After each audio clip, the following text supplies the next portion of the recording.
एक छ। अबको लडाईँ भनेको कर्णालीले हार्ने या कर्णालीले जित्ने, यो लडाईँका साथ हामी खडा भएका छौँ। तपाईहरुलाई याद छ होला, अघिल्लो पटक संसदमा कर्णालीका लागि भनेर 7 अर्ब रुपियाँ छुटाए एकजना मन्त्रीले। म आज नामै त छु रघुवीर महासेठले, तर सिंह आफ्नो निर्वाचन क्षेत्रका लागि 8 अर्ब रुपियाँ छुटाउँदा संसदमा उभिएर यो कर्णालीलाई विभेद गर्न पाइँदैन भन्दा यहाँ कर्णालीबाट जितेर गएका माननीयहरू आफ्नो नेताको मुखमा हेरेर बसे कर्णालीलाई हेरेनन्। त्यो भएर कर्णालीको परिवर्तनमा आवश्यक छ। कर्णाली यदि कसैले बनाउने हो भने केन्द्र सत्तामा बसेका मान्छेले होइन, कर्णाली यदि बनाउने हो भने कर्णालीकै छोराहरूले बनाउने हो। अहिले दाजुभाइ दिदीबहिनीहरू, म दुईटा कुरा माग्न आएको छु आज तपाईसँग सुर्खेतमा। दुईटा कुरा।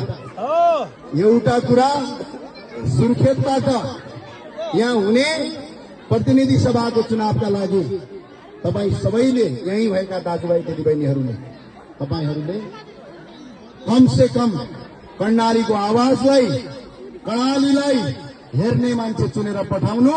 परका नेताहरूको दास भएर उनका पछाडि हिँड्ने मान्छे नपठाउनु। यो कुरा याद गर्नु होला। अर्को कुरा माग्न आएको छु। आदरणीय दाजुभाइ दिदीबहिनीहरू, अहिले जुम्लाको लडाईँ भनेको जुम्ला बीचको लडाईँ।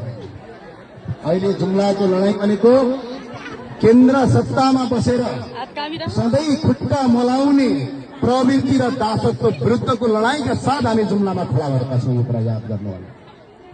तपाईहरू सबैलाई अनुरोध गर्न चाहन्छु, तपाईको एउटा भोटले भोलि जुम्लालाई राष्ट्रिय अन्तर्राष्ट्रिय राजनीतिमा स्थापित गर्ने वा नगर्ने यो फैसला हुनेछ। त्यही भएर दाजुभाइहरू, जति यहाँ बस्नुभएको छ सुर्खेतमा, कसैलाई 2000 लाग्ला, कसैलाई 3000 लाग्ला, 4000 लाग्ला, यो पैसाको समस्या नमान्दिनु होला। हामीसँग 5 रुपियाँ पैसा पनि छैन।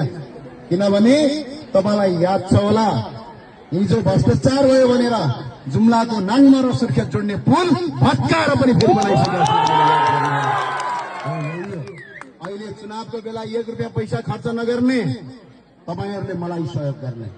चुनाव जितेपछि संसारको कुनै पनि कुनामा कर्णालीको मान्छे अल्पत्र पर्यो, कसैलाई अप्ठ्यारो पर्यो, कसैलाई गाह्रो पर्यो भने खम्बा भएर खडा गरेर त्यहाँभन्दा अर्को छैन।